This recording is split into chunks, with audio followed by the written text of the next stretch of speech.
नमस्कार विद्यार्थी मित्रांनो, मागील भागामध्ये आपण कुंदाचे साहस या पाठामध्ये पाहिलेलं आहे की रविवारचा दिवस असल्यामुळे कुंदा आणि कुंदाच्या मैत्रिणी आपल्या गावामध्ये असणारी सोना नदी या सोना नदीच्या काठी लिंबाच्या झाडाखाली खेळ खेळण्यासाठी गेलेले आहेत.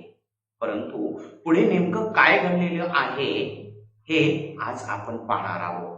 तर चला पाहूया कुंदाचे साहस यातील भाग दुसरा. खेळता खेळता लहानकी रजिया व नीला नदीकडे केव्हा गेल्या ते कळलेच नाही. इकडे कुंदा व तिच्या मैत्रिणी खेळण्यात दंग होत्या. एवढ्यात नीलाचा मोठमोठ्याने रडण्याचा व ओरडण्याचा आवाज आला.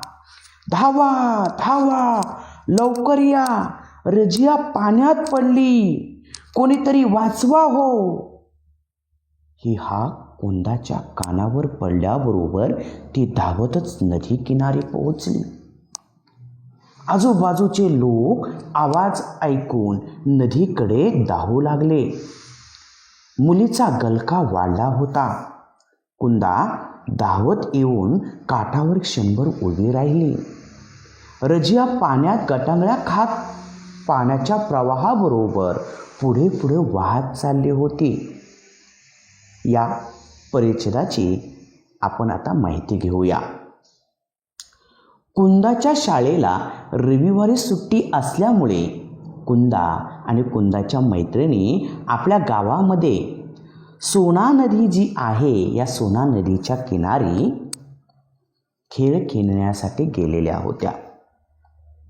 सोना नदीच्या किनारी कडुनिंबाचे झाड आहे. या कडुनिंबाच्या झाडाखाली कुंदा आणि तिच्या मैत्रिणी आपले विविध खेळ जे आहेत हे खेळ खेळत होत्या. खेळ खेळत असतानाच कुंदाची लहानगी मैत्रीण रजिया व नीला नदीकडे केव्हा गेल्या हे कोणालाच समजले नाही. अगदी कुंदालाही समजले नाही.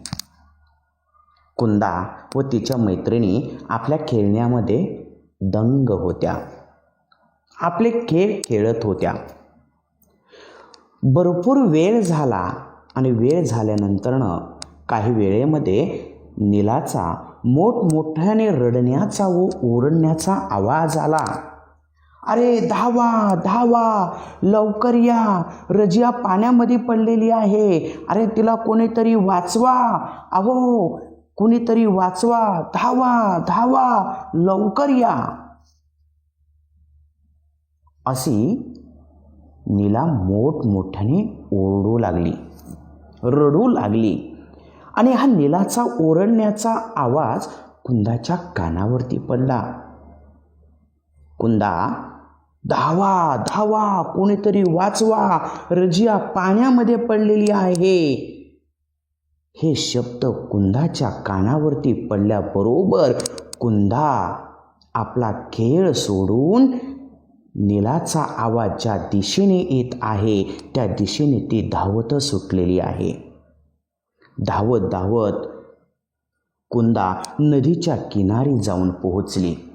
तोपर्यंत गावातील काही शेतकरी आपल्या शेतामध्ये काम करत होते. ते शेतकरी या नदीच्या काठी धावून आले. मुलींचा गलकाही हळूहळू वाढू लागला होता.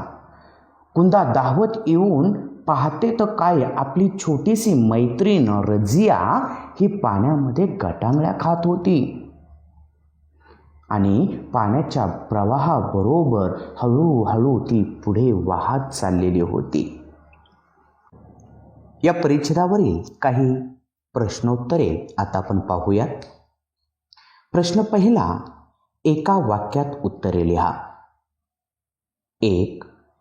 खेळता खेळता नदीकडे गेलेल्या मुलींची नावे सांगा.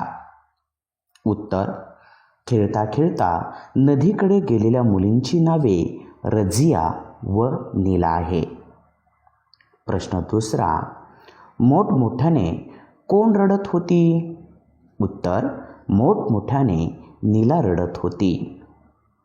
प्रश्न 3, पाण्यात कोण पडली होती? उत्तर, पाण्यात रजिया पडली होती. अशा प्रकारे रजिया पाण्यामध्ये पडलेली आहे हे कुंदाला समजल्यामुळे कुंदा आता रजियाकडे निघालेली आहे आणि रजियाला कुंदा कशा पद्धतीने वाचवणार आहे हे आपण पुढील तासामध्ये पाहणार आहोत. धन्यवाद.